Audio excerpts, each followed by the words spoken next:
নমস্কার, আমি দীপঙ্কর বংচ্যাটার থেকে। আর আজকে প্রস্তুত করতে চলেছি মানিক বন্দ্যোপাধ্যায় রচিত তার বউ সিরিজ থেকে রাজার বউ। মানিক বন্দ্যোপাধ্যায় জন্ম 19শে মে 1908 সালে এবং মৃত্যু 3রা ডিসেম্বর 1965 সালে। মানিক বন্দ্যোপাধ্যায়ের আসল নাম ছিল প্রবোধ কুমার বন্দ্যোপাধ্যায়। মানিক বন্দ্যোপাধ্যায় রচনা করেন 40টি উপন্যাস ও 300 ছোট গল্প, যার মধ্যে পুতুল নাচের ইতিকথা, দিবারাত্রি কাব্য, পদ্মা নদীর মাঝি ইত্যাদি বাংলা সাহিত্যের কিছু শ্রেষ্ঠ সম্পদ। আজ তারই রচিত বউ সিরিজের থেকে নেওয়া রাজার বউ। প্রধান চরিত্রে কথক রাজা এবং মিনি। আজকের গল্পের কথক আমি দীপঙ্কর এবং সমস্ত মহিলা চরিত্রে রয়েছেন রিয়া। এডিটিং করেছেন ফিনিক্স অডিওভার্স এবং থাম্বনেল ডিজাইন করেছেন ত্রিয়াশা ভদ্র। আসুন শোনা যাক রাজার বউ।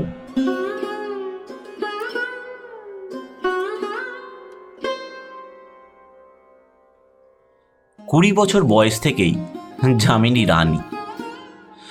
যামিনীর স্বামী ভূপতির রাজ্য কিন্তু একখানা বড় জমিদারি মাত্র। বছরে $1,00,000 বেশি আয় হয় না। ভূপতি রাজা শুধু উপাধির জোরে। সুতরাং যামিনীও অভিধানসম্মত আসল রাজার রানী নয়, উপাধির রানী, রাজার বউ। ভূপতিরা মোটে 3 পুরুষের রাজা। কলকাতায় অনেকগুলো অপ্রশস্ত গলি আছে। তাদের একটার মধ্যে মাঝারি সাইজের দোতলা একটি লাল বাড়িতে ভবশঙ্কর রায় নামক এক ব্যক্তি মাসিক $250 উপার্জনে বিশাল পরিবারের ভরণপোষণ করে বাস করতেন। সন্ধ্যার পর বন্ধুদের তাসের মজলিসে তার মুখে তার পূর্বপুরুষদের প্রায় ভারতবর্ষেরই সমান একটি জমিদারির কথা শোনা যায়। গল্পের এই তাল জমিদারটির তিলটি হলো ভূপতির বর্তমান সাম্রাজ্য। ব্যাপারটা ঘটেছিল ভূপতির প্রপিতামহ মহীপতির আমলে। মহীপতি ছিল ভবশঙ্করের শেষ জমিদার পূর্বপুরুষের প্রধান নায়েব। নিজেকে সে বলতো দেওয়ান, কিন্তু কর্তা ডাকতেন নায়েব মশাই বলে। সেই রাগেই কিনা বলা যায় না তলে তলে কি ষড়যন্ত্রী যে মহীপতি করল। জমিদারির অর্ধেক হয়ে গেল বিক্রি, আর অর্ধেক আসলো তার কাছে। ভূপতির পিতামহ যদুপতির আমলে বিক্রি হওয়া অর্ধেকটা আবার ফিরে আসলো। জমিদারির প্রচুর শ্রীবৃদ্ধি হলো এবং মরবার 3 বছর আগে সে হয়ে গেল রাজা যদুপতি রায়চৌধুরী, অবন্তিপুর রাজ এস্টেট। তার ছেলে গণপতির শেষ বয়সে একটা সাধ জাগলো যে শুধু রাজা নয়, মহারাজা হবে। বংশানুক্রমে অগ্রগতিটা প্রয়োজন, এমনই একটা কর্তব্য বুদ্ধির প্রেরণা বোধহয় তার মধ্যে এসেছিল। জমিদারি হতে তখন বেশ আয় হতো। মহারাজা হওয়ার ব্যর্থ চেষ্টায় গণপতি এত টাকা ঢেলে দিলেন যে তাতে জমিদারি কিনলে ছেলেকে হয়তো সে রাজার উপযুক্ত একটা ছোটোখাটো রাজ্য দিয়ে যেতে পারত, কিন্তু বাড়ানোর পরিবর্তে রাজ্যকে সে ছোটই করে দিয়ে গেল। তার ফলে মুশকিল হয়েছে ভূপতির। জমিদারির আয়ে রাজা সেজে থাকা সহজ ব্যাপার নয়। আয় ব্যয়ের সামঞ্জস্য রেখে চলতে মাত্র 32 বছর বয়সেই ভূপতির মাথায় একটু টাক দেখা দিয়েছে। যামিনীর বিয়ের সময় টাকটা অবশ্য ছিল গণপতির মাথায়। ভূপতি তখন 23 বছরের যুবক। মাথা ভরা নিকষ কালো চুলে সে তখন চাকরের সাহায্যে সযত্নে সিঁথিই কাটত। যামিনী রূপসী। রাজার বউ বলে সে রূপসী নয়, রূপসী বলিয়া রাজার বউ। সকল রূপের মতো যামিনীর রূপও ঐতিহাসিক। রূপের ইতিহাস ব্যাপারটা এইরকম। 4 পুরুষ আগে যে দরিদ্র বংশের প্রত্যেকটি নরনারীর গায়ের রং ছিল সাঁওতালদের মতো কালো এবং চেহারা ছিল চীনাদের মতো কুৎসিত, 4 পুরুষ ধরে সেই বংশের সিন্ধুকে যদি টাকা ভরা থাকে তবে দেখা যায় 4 পুরুষেই বংশের কালিমা নিঃশেষে মুছে গিয়ে রূপ ও স্ত্রীর স্তূপ জমা হয়ে গিয়েছে। যামিনী রাজার মেয়ে নয়, কিন্তু বনেদি ঘরের মেয়ে। অনেক পুরুষ ধরে তাদের লোহার সিন্ধুকে অনেক টাকা, অনেক পুরুষের জমা করা রূপ তাই যামিনীকে রূপকথার রাজকুমারীর বাস্তব প্রতিনিধির মতো সুন্দরী করে তুলেছে। পার্থিব তিলোত্তমার মতো বহুকাল ধরে বহু বিভিন্ন রূপসীর রূপ তার মধ্যে সঞ্চিত হয়েছে। তার বাঁকা ভ্রু থেকে পায়ের গোলাপি নখ পর্যন্ত বিচিত্র রূপরেখা ও বিমিশ্র বর্ণলালিত্যের সমাবেশ। বিয়ের আগে রানী হওয়ার আশীর্বাদ যামিনী অনেক শুনেছিল, কিন্তু রানীত্ব মানুষের ঠিক কী ধরনের অস্তিত্ব সে বিষয়ে কোনো জ্ঞান না থাকায় রানী হওয়ার স্বপ্ন সে দেখত না। একদিন যে তাকে সত্যি সত্যি রানী হতে হবে এই ধারণাও রাখত না। রাজবধূ হয়ে প্রথম বছরটা তাই একটু বিহবলতা ও ভয়ের মধ্যেই কাটছিল। ধরন ধারণ চালচলন কিছুই তা শিখতে বাকি ছিল না। বনেদি মুন্সিয়ানার সঙ্গে জটিল জীবনকে ঠিকমতো বুনে চলবার শিক্ষা তার জন্মগত। কিন্তু হাজার বনেদি ঘরের মেয়ে হোক, রাজরাজরার বাড়িতে ঠিক রক্ত মাংসের মানুষই থাকে কি না এই বিষয়ে তার মনে একটা সংশয় বরাবর থেকে গিয়েছিল। তার কুমারী জীবনের রাজারা সকলেই ছিল উপকথার রামায়ণ, মহাভারত ও ইতিহাসের অন্তর্গত। অবন্তিপুর রাজ এস্টেটের রাজপুত্রের সঙ্গে তার বিয়ের প্রস্তাব চলছে, এই কথা যেদিন সে শুনেছিল সেদিন তার কল্পনায় ভেসে উঠেছিল রহস্যস্তব্ধ মর্মর প্রাসাদ, ময়ূর ও হরিণ ভরা পুষ্পবন, চামর সেবিত স্বর্ণ সিংহাসন এবং একদল বিচিত্র উজ্জ্বল বেশধারী গম্ভীর সমুন্নত নরনারী, আর কোমরে তরোয়াল ঝোলানো উষ্ণিষধারী অশ্বারোহী একজন রাজকুমার। অবন্তিপুরে পা দিয়ে এই কল্পনাকে সে আবার তার মনের কল্পলোকে গুছিয়ে তুলে রাখল বটে, অল্প অল্প ভয় তবু তার মনে রয়ে গেল। বউরানীর পদমর্যাদা কি, তাকে কি বলতে ও কি করতে হয়, কোথায় সরলতার সীমা টেনে তাকে কতখানি অভিনয় করে চলতে হয়, এসব জানা না থাকায় প্রথম বছরটা তার দুর্ভাবনার মধ্যে কেটে গিয়েছিল। স্বামীকে সে বারবার জিজ্ঞাসা করত, দোষ করছি না তো? ভুল হচ্ছে না তো আমার?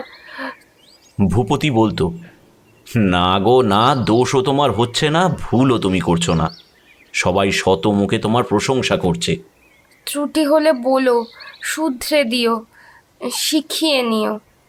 তোমার কিছুই শেখবার নেই মিনি। যামিনী ভাবত তাই হবে, এ কথা হয়তো মিথ্যে নয়, আমি হয়তো অনর্থক বিচলিত হই, ভাবি। রাত্রিটা সে বেশ আত্মপ্রসাদ উপভোগ করে কাটিয়ে দিত, কিন্তু পরদিন চারদিকে জীবনের অরাজক সমারোহে আবার সে অস্বস্তি বোধ করতে আরম্ভ করত। তার এই অস্বস্তিকর ভীরুতার কিন্তু কোনো রকম কটু অভিব্যক্তি ছিল না। তার প্রকৃতির একটি অপরূপ নম্রতার মতোই তা প্রকাশ পেত। পাড়ার এমনই একটি অবনেদি মেয়েদের আবষ্ঠনীর মধ্যে যামিনীকে মানুষ হতে হয়েছিল যে নিজের অজ্ঞাতেই তার মধ্যে একটা অহংকার প্রশ্রয় পেয়েছিল। না বুঝে সে তার চেয়ে ছোট ঘরের মেয়েদের মনে ব্যথা দিয়ে বসত। তাদের অভিমান আন্দাজ করলে মনে মনে হেসে ভাবত, ছোট মনে ছোট মানেটাই এসেছে আগে। আমি হলে এই নিয়ে রাগ করে নিজেকে ছোট করে ফেলতে লজ্জায় মরে যেতাম। তার কথার ব্যবহারে এই অহংকারটুকু বাড়ির লোক ছাড়া আর সকলের চোখেই পড়ত।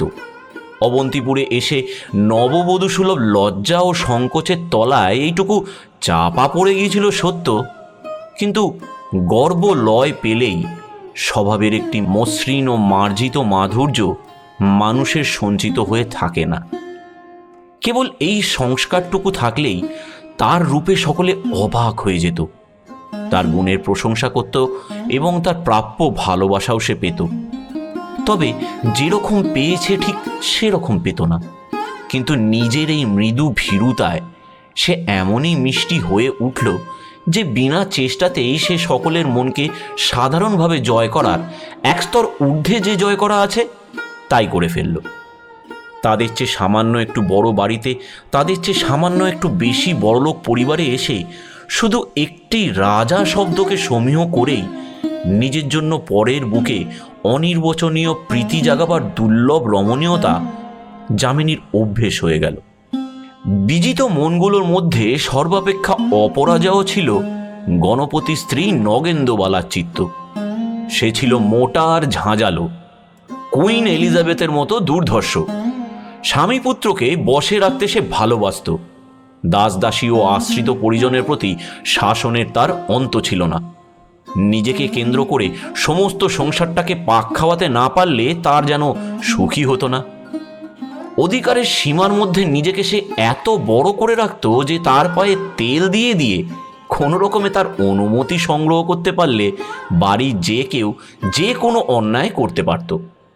বউয়ের রূপ দেখে নগেন্দ্রমালা প্রথমে একটুখানি চটে ছিল। তার এই ঈর্ষাতুর রাগ প্রথম দিকে কিছু কিছু প্রকাশ করতেও তার বাকি থাকেনি। গোলবাদ্য দেব পুজো উপলক্ষে চিরদিন সকলের ওপর প্রভুত্ব করে একটি বৃহত্তর মহত্তর শক্তির কাছে মাথা নত করার জন্য নগেন্দ্রবালার নারী হৃদয়ে চিরন্তন দুর্বলতা অতৃপ্ত থেকে গিয়েছিল। বেশি বয়সে গৃহদেবতার প্রতি ভক্তি তার তাই উতলে উঠছিল। দেবতার ভোগ ও আরতি তার জীবনে একটা মহা সমারোহের ব্যাপারে দাঁড়িয়ে গিয়েছিল। বাড়ির বউকেও সে এই দিকে টানতে আরম্ভ করে দিয়েছিল। যামিনীর এতে মুশকিলের সীমা নেই। তার বাড়িতেও দোল দুর্গোৎসব হয়, কিন্তু নিত্য পূজার ব্যবস্থা সেখানে নেই। পূজা পার্বণের উৎসবের দিকটার সঙ্গেই তার পরিচয় ছিল বেশি। ঠাকুর পুজোয় ফুল, বেলপাতা, কোষাকুষি আর নৈবেদ্য লাগে এবং কাঁসর ঘণ্টা বাজিয়ে মন্ত্র পড়তে হয়, এর বেশি জ্ঞান তার ছিল না। কিন্তু নগেন্দ্রবালার দাবি নিষ্করুণ। এই বাড়ির যে বধূ, ভবিষ্যতের রাজরানী, ঠাকুর পুজো যদি সে না শিখে থাকে, আর সব শিক্ষাই জীবনে তার ব্যর্থ হয়ে গিয়েছে। না, অবন্তিপুরের রাজ পরিবারে নাস্তিকতা চলবে না। সে কি বৌমা, সে কি কথা? ঠাকুর সেবা না শিখলে মেয়ে মানুষ স্বামী সেবার কি জানবে? আসনের কোন দিকে কোষাকুষি রাখতে হয় তাও তুমি কি শিখে আসনি বাছা? আর আতপ চালের নৈবেদ্য কি অমনি চ্যাপ্টা করে করতে হয়? নগেন্দ্রবালা এমন করেই বলতো, আঘাত ও লজ্জা দিয়ে। সে আরও বলতো, না, ভাড়া করা লোকের কাজ এসব নয়। দেবতার জন্য বড় লোকই চাল চলবে না। পরকে দিয়ে স্বামী সেবা হয় না। ঠাকুরের সেবা হবে পরকে দিয়ে? সব নিজেকে করতে হবে, মেঝে ধোয়ার কাজ পর্যন্ত। যামিনীর হতো ভয়, চোখে আসতো জল, আর নগেন্দ্রবালা পেত তৃপ্তি। কিন্তু রূপে গুণে যে বড়, তার নিরীহ আনুগত্য যদি আন্তরিক হয়, বকেয়া যদি তার চোখে জল এনে দেওয়া যায়, নিজস্ব একটা দামি সম্পত্তির মতো ক্রমে ক্রমে তার প্রতি মায়া জন্মে। দেবসেবায় অনভিজ্ঞতা নগেন্দ্রবালার কাছে গুরুতর অপরাধ, কিন্তু নিজেকে শাশুড়ির ভীরু ও উৎসুক শিষ্যা করে নিজের এ অপরাধকেও যামিনী লঘু করে দিল। তাকে বকবার ক্ষমতা নগেন্দ্রবালার আর রইল না। বউকে সে ভালোবেসে ফেলল। স্বামীর সঙ্গে যামিনীর যে সম্পর্কটা স্থাপিত হলো তা অতুলনীয়। যামিনীকে ভূপতি তার সুস্থ মনের নিবিড় কামনা দিয়ে জড়িয়ে ধরল। নারীকে ভালোবাসবার জন্য মানুষের দেহ মনে যতগুলো ধর্ম আছে, তা সবগুলো দিয়ে অপ্রমেয় আবেগের সঙ্গে যামিনীকে সে ভালোবাসল। সে পড়া ছেড়ে দিল। মাসে 1 বোতল শ্যাম্পেন খাওয়াও সে ছেড়ে দিয়েছে দেখে গণপতি কিছু বলল না। নগেন্দ্রবালা একটু ঈর্ষা বোধ করছিল, কিন্তু সেও বউয়ের জন্য ছেলের পড়া ছেড়ে দেওয়ায় বাধা দিল না। ভাবল, তাই হোক, বউ নিয়ে মেতে এ বয়সটা ভালোই ভালোই পার হয়ে যাক। যামিনী প্রথম যেবার বেশি দিনের জন্য অবন্তিপুর আসলো, তখন শরৎকাল। শুক্লপক্ষের কয়েকটা রাত্রিতে আকাশের ওই পুরনো চাঁদটির কাছ থেকে এমন জ্যোৎস্নাই পৃথিবীতে ভেসে আসে যে দেখলে মানুষের মন কেমন করে। এমনই জ্যোৎস্না উঠলে অনেক রাত্রে নিদ্রিত রাজপুরীর নিশ্চিত রহস্যকে অতিক্রম করে ভূপতি আর যামিনী উঠত ছাদে। আলিশা ঘেঁষে দাঁড়িয়ে তারা পৃথিবীকে দেখত। এদিকে আধা শহর আধা গ্রামখানি নিঃসারে ঘুমিয়ে আছে। হয়তো শুধুই দেখা যায় একটি আধ ভেজানো জানলায় নিঃসঙ্গ একটি আলো। যামিনী ভাবত, ওখানে হয়তো তাদেরই মতো ভালোবাসার জাগরণ এখনো আলো জেলে রেখেছে। ওদিকে দিঘির জলে থাকত সোনালি রঙের চমকিত চাঞ্চল্য। দিঘির এই তীর দিয়ে দুপাশে গাছের সারি বসানো নির্জন পথটি কোথায় কত দূর চলে গিয়েছে। যামিনী স্বামীর বুক ঘেঁষে আসত। ওই স্তব্ধ পথটি ধরে পৃথিবী ছেড়ে গ্রহতারার কোন একটা জগতে চলে যাওয়া যায় এমনই একটা কথা ভেবেই সে বোধহয় ভূপতির দুটি হাত দিয়ে নিজেকে বেঁধে ফেলত। বলতো, পৃথিবী কতকাল আগে সৃষ্টি হয়েছিল বলো না? পৃথিবী কতকাল ধরে এমন সুন্দর এবং অপার্থিব হয়ে আছে, এই ছিল যামিনীর জিজ্ঞাসা। এমনই স্তিমিত জ্যোতির্ময়ী রাত্রে ভূপতির উদাত্ত প্রেমকে অনুভব করতে করতে সে প্রায়ই এই ধরনের প্রশ্ন করত। ভূপতি এর জবাব দিত তার কানে কানে। বলতো, অনেক দিন আগে গো, অনেক দিন আগে, কোটি বছর আগে। প্রথমে সব অন্ধকার ছিল, তারপর ভগবান বললেন আলো হোক, অমনি আলো হলো। তিনি তারপর বিশ্বব্রহ্মাণ্ড সৃষ্টি করলেন। শুনে নিজেকে যামিনীর এত বেশি ছেলে মানুষ মনে হতো যে সে অসহায়ের মতো প্রশ্ন করত, আচ্ছা, সত্যি ভগবান আছেন? বিকালে চাকর গালিচা রেখে গিয়েছে, বিছিয়ে ভূপতি তাতে বসত আর তার কোলে মাথা রেখে শুতো যামিনী। যামিনীর মুখে পড়ত জ্যোৎস্না, আর ভূপতির মুখের পিছনে থাকত আকাশের পটভূমিকা।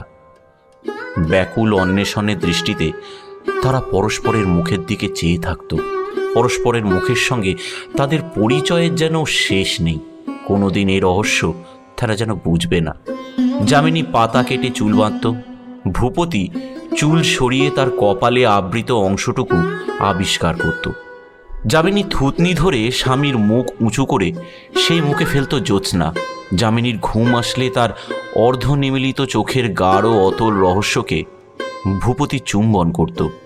যামিনী তার একখানি হাত চেপে ধরত বুকে। হালকা হাসি তামাশা তাদের বিশেষ ছিল না, তারা খেলা করত কম। অতর্কিতে যামিনীর খোঁপা যে ভূপতি কখনো খুলে দিত না এমন নয়।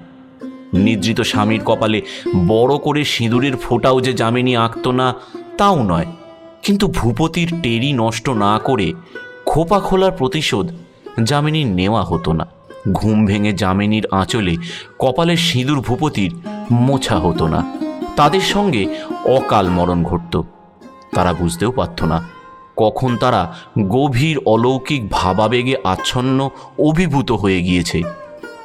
যে বয়সে প্রেম বহির্বস্তুকেই আশ্রয় করে থাকে বেশি, প্রেমকে নিয়ে দুজন মানুষ যে বয়সে শিশুর মতো অর্থহীন খেলা খেলে, ধরা দেওয়ার চেয়ে পালিয়ে বেড়ানোই যখন বেশি মজার ব্যাপার, পূর্ণ পরিণত বয়স্ক মানুষের মতন তখন তারা সাগরের মতো অতল উদ্বেলিত ভালোবাসার বিপজ্জনক বস্তুর অভিনয় করে চলত।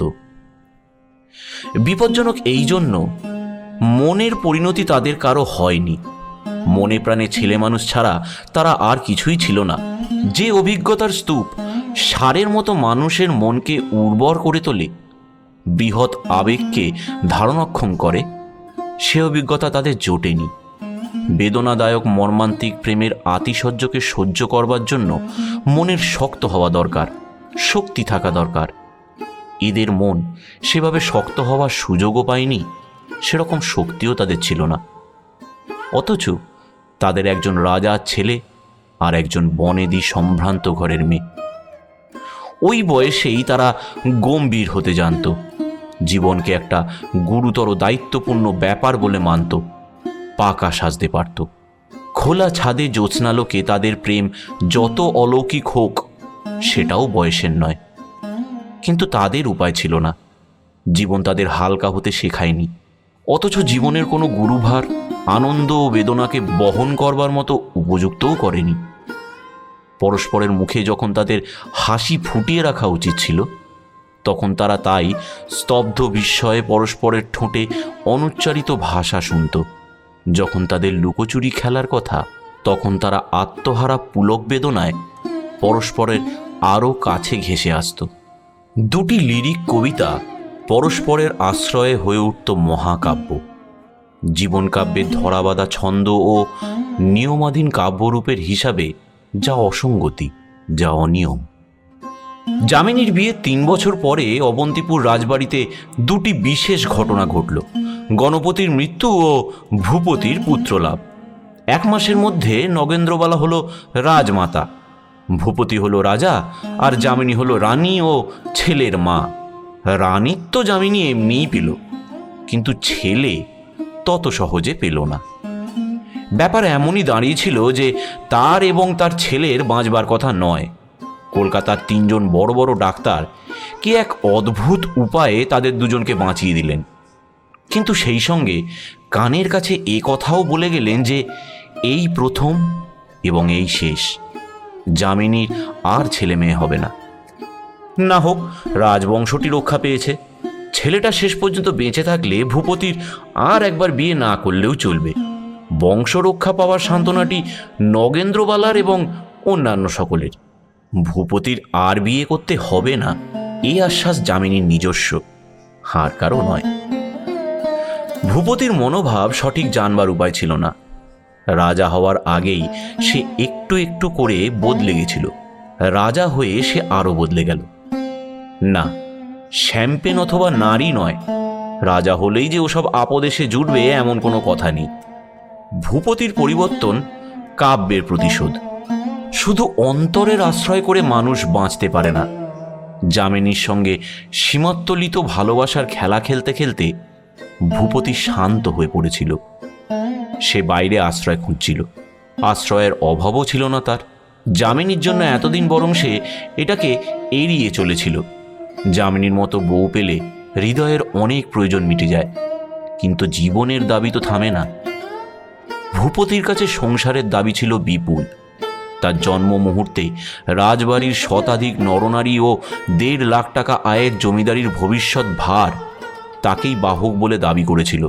শৈশব থেকে জীবন তার বাইরের সমারোহে ভারাক্রান্ত। তার কাব্যের কোনোদিন শেষ থাকেনি। সন্তানের আবির্ভাবে যামিনী ও তার মধ্যে যে সাময়িক ছেদ পড়ল, সেই সুযোগে ভূপতি তার নিজস্ব জগৎটি তৈরি করে নিল। গণপতির মৃত্যুতে জমিদারির সমস্ত ভার নেওয়ার অপরিহার্য কর্তব্যের খাতিরে এই জগৎ তার কায়েমি হয়ে গেল। যামিনীর কাছে কোনো কৈফিয়ত দেওয়ারও প্রয়োজন ছিল না। অনাবশ্যক উৎসাহের সঙ্গে সে তার জমিদারি দেখে বেড়াতে লাগলো। আজ এই বন্ধুর সঙ্গে শিকারে গেল, কাল অমুক গ্রামে বসালো মেলা, পরশু এক বড় কর্মচারীর সম্মানে মস্ত এক ভোজ দিল। গণপতি সে পরের যুগের মানুষ। ঘরে বাইরে অনেকগুলো সংস্কার সাধনেও তার খুব উৎসাহ দেখা গেল। মরতে মরতে বেঁচে ওঠার ধাক্কায় আর এক ছেলে পাওয়ার আহ্লাদে যামিনী প্রথমটা বেশ ভুলে রইল। ভূপতির তখন কিছুকালের জন্য তার প্রয়োজন ছিল না, সুতরাং সে অভাবও বোধ করল না। কাঁচা বুকে পাকা ভালোবাসা পুষে রাখতে রাখতে সেও হাঁপিয়ে উঠেছিল। সেও অন্য আশ্রয় খুঁজছিল, কিন্তু বেশি দিনের জন্য নয়। 6 মাসের মধ্যেই তার শরীর সুস্থ হয়ে উঠল। মাতৃত্ব লাভের অভিনবত্ব আসলো কমে। ছেলে একরকম সেই আঁতুর থেকেই তার ছিল না। সে রাজার ছেলে, রাজপুত্র। তার সুস্থ সবল দুধমা ও ঘুম পাড়ানো মাসি পিসি ভাড়া করা হয়েছে। শখ করে ছেলেকে কখনো যদি কামিনী কোলে নেয়, সেটা বাহুল্য মাত্র, প্রয়োজন নয়। তা হোক, সেজন্য যামিনীর বিশেষ কোনো আফসোস ছিল না। সে কলম পেশা কেরানির বউ নয় যে ছেলে মানুষ করার ঝামেলা তাকে সইতে হবে এবং সেই বিরক্তি দিয়েই তার স্বর্গ সৃষ্টি করে নেবে। বড় লোকের ছেলেরা এমনিভাবেই মানুষ হয়, এই প্রথাকে যামিনী অনুমোদন করে। তাছাড়া ছেলেকে নিয়ে সারাদিন মেতে থাকলে তার যদি চলতো, এই যদি তার কাম্য হতো যে সন্তানের পেছনে নিজেকে সে ঢেলে দেবে, বাধা দেবার কেউ ছিল না। নগেন্দ্রবালা হয়তো একটু খুঁতখুত করত, ভূপতি হয়তো একটু বিরক্ত হতো, কিন্তু বেঁচে থাকার উপায়ের মতো ছেলেকে আঁকড়ে ধরার প্রয়োজন হলে এই সামান্য বাধা যামিনীকে ঠেকাতে পারত না। ছেলেকে সে অমন করে চাইল না, চাইল ভূপতিকে। তার দিনগুলোকে একেবারে অচল করে দেবার মতো দূরেই যে ভূপতি বসে আছে, এটা বুঝতে যামিনীর সময় লাগলো। কিন্তু বুঝল সে ভালো করেই, কারণ যে অসহ্য প্রেমকে এড়িয়ে ভূপতি কাজ ও অকাজ দিয়ে জীবনটা ভরিয়ে রাখতে পারল, সেই প্রেম ছাড়া যামিনীর আর কোনো অবলম্বন ছিল না। ব্যাকুল উন্মাদনাময় ভালোবাসা বইতে বইতে তার হৃদয় শ্রান্ত অবসন্ন হয়ে যাক। ভূপতির সান্নিধ্য সইতে না পেরে মাঝে মাঝে তার ছুটে পালাতে ইচ্ছা হোক, কবিতা লেখবার পর কবি যেমন মরে যায় রাত্রি প্রভাতের পর, সারাদিন সে তেমনিভাবে মরে থাকে। ভূপতিকে সে চোখের আড়াল করতে পারবে না। সে নারী, সে বন্দিনী, তার মুক্তি নাই। তার কামনার বিবর্তন চিরদিনের জন্য অসম্ভব হয়ে গিয়েছে। সে একবার ভালোবেসেছে, প্রাণ বেরিয়ে যাওয়ার মুহূর্ত পর্যন্ত সে ভালোবাসবে। অথচ সাধারণ হিসাবে ধরলে ভূপতি যে তাকে বিশেষ অবহেলা করতে আরম্ভ করেছিল তা বলা যায় না। প্রাথমিক মিলনোচ্ছ্বাস কমে আসলে যে কোনো সুখী দম্পতির পরস্পরের প্রতি যে পরিমাণ স্বাভাবিক উদাসীনতা আসে, ভূপতি তার বেশি আসেনি। বাড়ি থাকলে এবং কাজ না থাকলে যামিনীর সঙ্গই সে খুঁজে নিত। বিদায় নেওয়ার সময় যামিনী তাকে আর একটু থাকতে বললে খুশি হয়েই সে আর একটু থাকত। যামিনী অনুরোধ করলে মাঝে মাঝে প্রয়োজনীয় কর্তব্যকে অবহেলা করতেও তার বাধ্য না। বিনিদ্র যামিনীর সঙ্গে সমান এসে রাত জাগত না বটে, কিন্তু রাত্রি 10টার মধ্যেই ঘরে আসত। যামিনীর সঙ্গে গল্প করত, তাকে আদর করত, ভালোবাসত। শান্তিপ্রিয় সুখী দম্পতির শান্ত স্বামীর চেয়ে হয়তো এসব সে বেশিই করত। কিন্তু গোড়াতে তো তাদের সুখী দম্পতির সম্পর্ক ছিল না। ভূপতিকে তাই যামিনী আগাগোড়া স্তিমিত, অন্যমনস্ক, সুদূর মনে হতো। তার বুক করত জ্বালা, চোখে আসতো জল। স্বামীর নিঃশ্বাসের শব্দটি কান পেতে শুনে শিহরিয়ে উঠে সে নিজের মৃত্যু কামনা করত। এবং এমনই অপরিবর্তনীয় এই পৃথিবী আর আকাশের গ্রহতারার বিবর্তন যে প্রতি পূর্ণিমা ও পূর্ণিমার আগে পিছে কতকগুলো রাত্রি জ্যোৎস্নায় আলো হয়ে থাকত। অবন্তিপুর রাজ এস্টেটের রাজার বউ তখন বিছানায় উঠে বসত, ব্যাকুল হয়ে ভাবত, আমার সবই আছে, কিন্তু কি নেই? স্তরে স্তরে সাজানো তার জীবন। তার রাজ্য আছে, রাজা আছে, প্রেমিক আছে, ছেলে আছে, শতাধিক হৃদয়ের প্রীতি আছে, অতীত ভবিষ্যৎ সবই আছে, পরকাল পর্যন্ত। তবু কি চায় সে? স্বামীর ঘুম ভাঙিয়ে একবার ছাদে যেতে চায়। শুধু এই কামনা তার? এইটুকু পেলেই সে পরিতৃপ্ত হয়ে যাবে? যামিনী স্বামীর গায়ে হাত রাখত, কিন্তু তাকে ঠেলে তুলতে পারত না। তার কান্না আসত। তার সীমাহীন দুঃসহ প্রেমের মতো কান্নায় সে কেঁপে কেঁপে উঠত। সকালে বলতো, কাল এমন সুন্দর জ্যোৎস্না উঠেছিল। ভূপতি বলতো, দেখেছি, রাত্রে একবার উঠেছিলাম। যামিনী তখন হাই তুলে বলতো, জানো গো, কাল রাতে আমার ভালো ঘুম হয়নি। ভূপতি বলতো, আমায় ডাকলে না কেন? গল্প করে তোমায় ঘুম পাড়িয়ে দিতাম। গল্প? হায় ভগবান, রাত জেগে গল্প! যামিনীর মনের ভাবটা হতো এই রকম। সংসারে রাজার বউকে কম কর্তব্য পালন করতে হয় না। যামিনীরও অনেক কাজ ছিল। গণপতির মৃত্যুর পর নগেন্দ্রবালা অল্পে অল্পে রানিত্বের বোঝা বউয়ের কাঁধে নামিয়ে দিয়েছিল। ইহলোকে কর্তৃত্ব করবার স্বাদ বোধ হয়তো তার মিটে গিয়েছিল। এবার পরলোককে আয়ত্ত না করলেই নয়। এই চেষ্টা করতে করতে বছর 2 পরে সে ওইখানেই চলে গেল। যামিনীর কাজের আর অন্ত রইল না। বিচিত্র সে কাজ। ঠাকুরের নৈবেদ্য সাজানো ছাড়া নিজের হাতে কিছুই করবার নেই। চারদিকে শুধু নজর রাখা, হুকুম দেওয়া, আর এর নালিশ, ওর তোষামোদ, তার প্রার্থনা শোনা।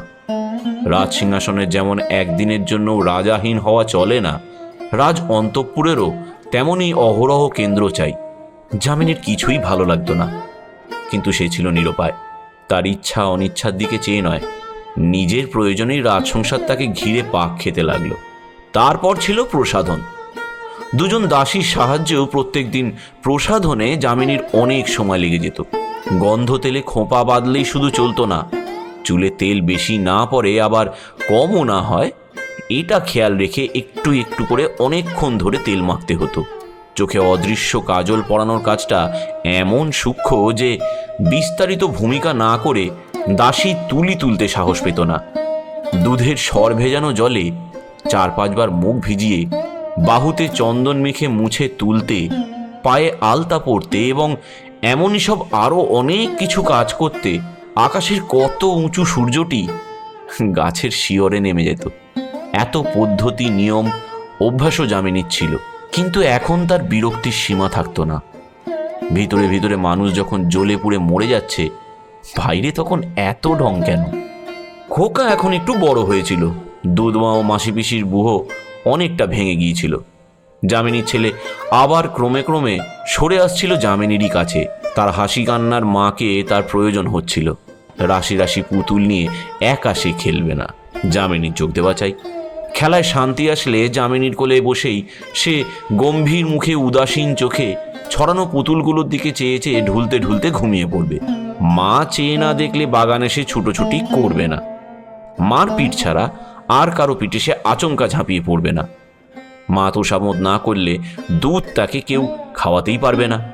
দুপুর রাতে ঘুম ভেঙে কাঁদতে আরম্ভ করলে যামিনী উঠে তার কাছে না গেলে কান্না তার থামবে না।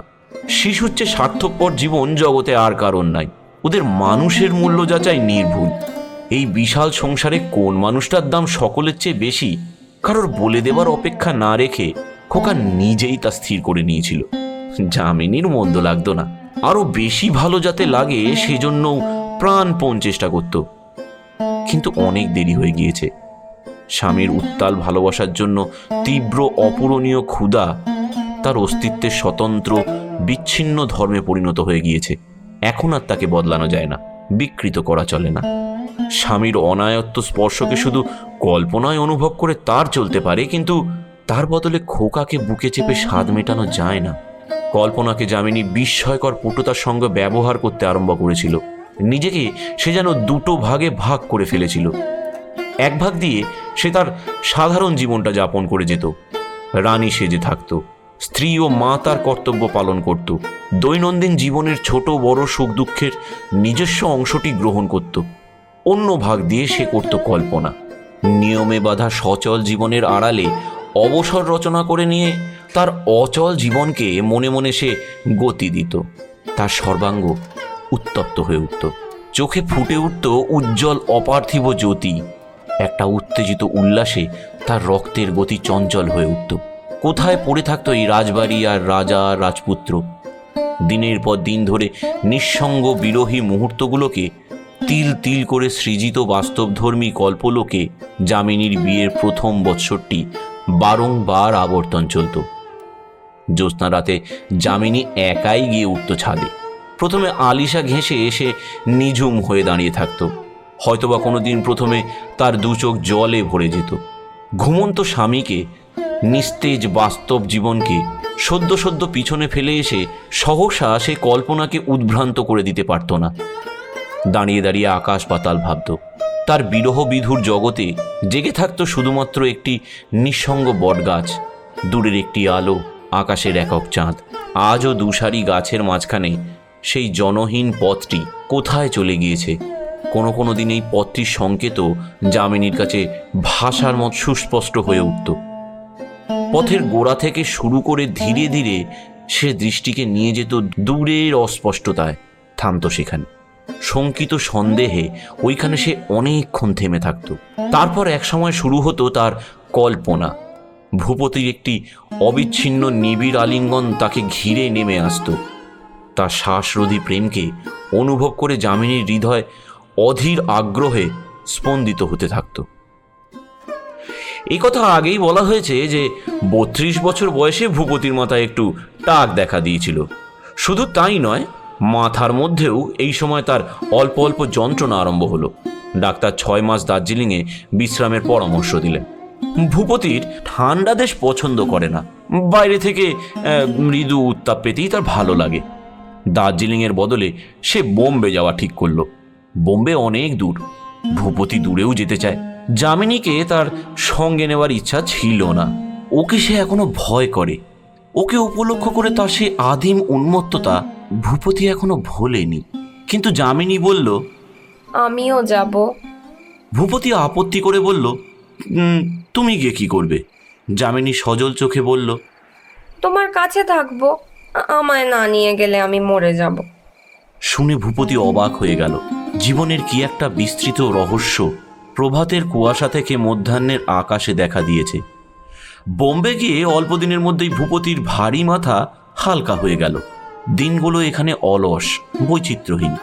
এখানে উকিল মুক্তার নেই, রাজ্য বিস্তার নেই, প্রজাশাসন নেই, প্রভুত্ব রস্য, বিরক্তি স্বল্প, বৈচিত্র্য অপ্রতুল। সে আর যামিনীর মধ্যে এখানে আড়াল কম। খোকা যতদিন রইল তাকে একরকম মাঝখানে খাড়া করে রেখে গেল। কিন্তু সে এখন বড় হয়েছে, নাম কমে স্কুলে সে বোর্ডিংয়ে থেকে পড়ে। নিজেদের প্রয়োজনে শিক্ষায় ব্যাঘাত দিয়ে তাকেও বেশি দিন আটকিয়ে রাখা গেল না।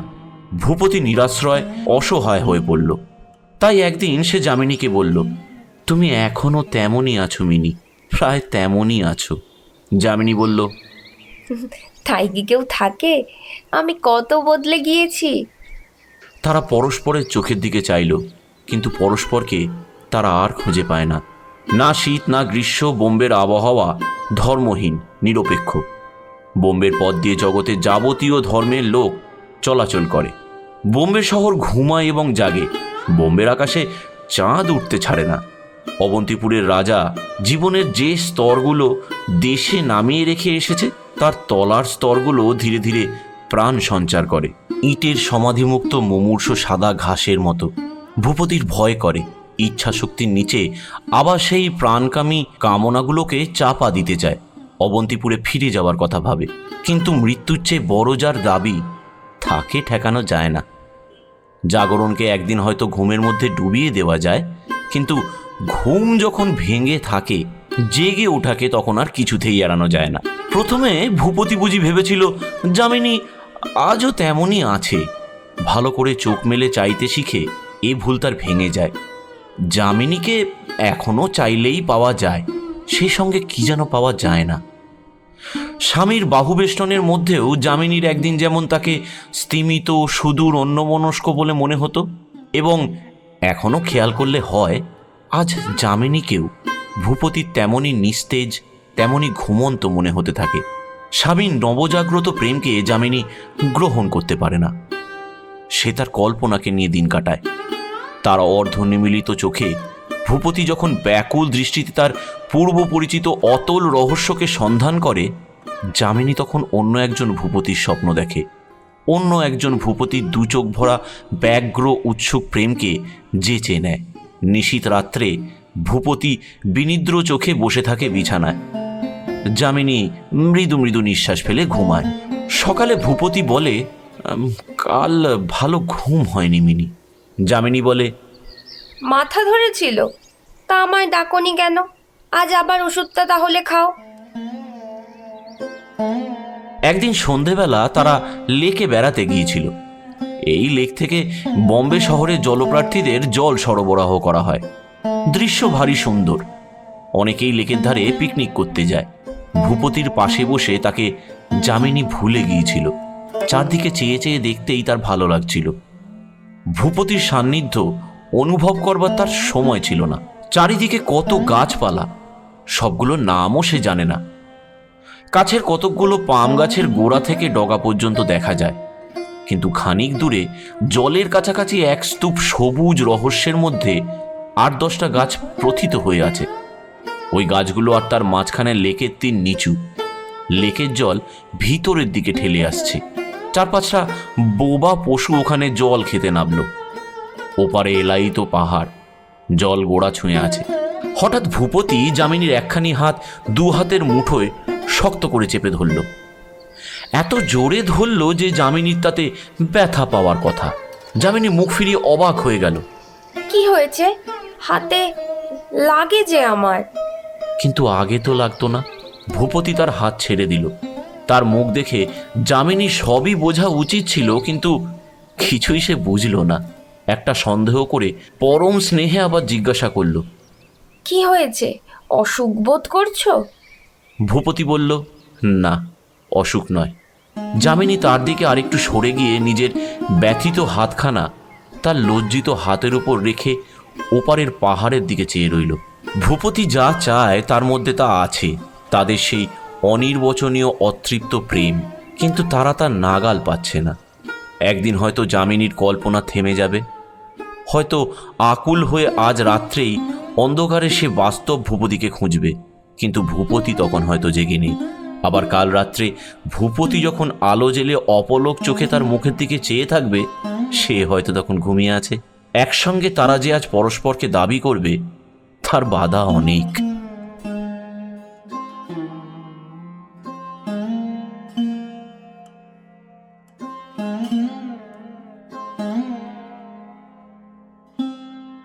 আজকের আমরা প্রস্তুত করলাম মানিক বন্দ্যোপাধ্যায় রচিত রাজার বউ। আমাদের চ্যানেলে আরও নানান ধরনের ক্লাসিক গল্প আসতে চলেছে, so please stay tuned and subscribe to Bong Chatter. Thank you.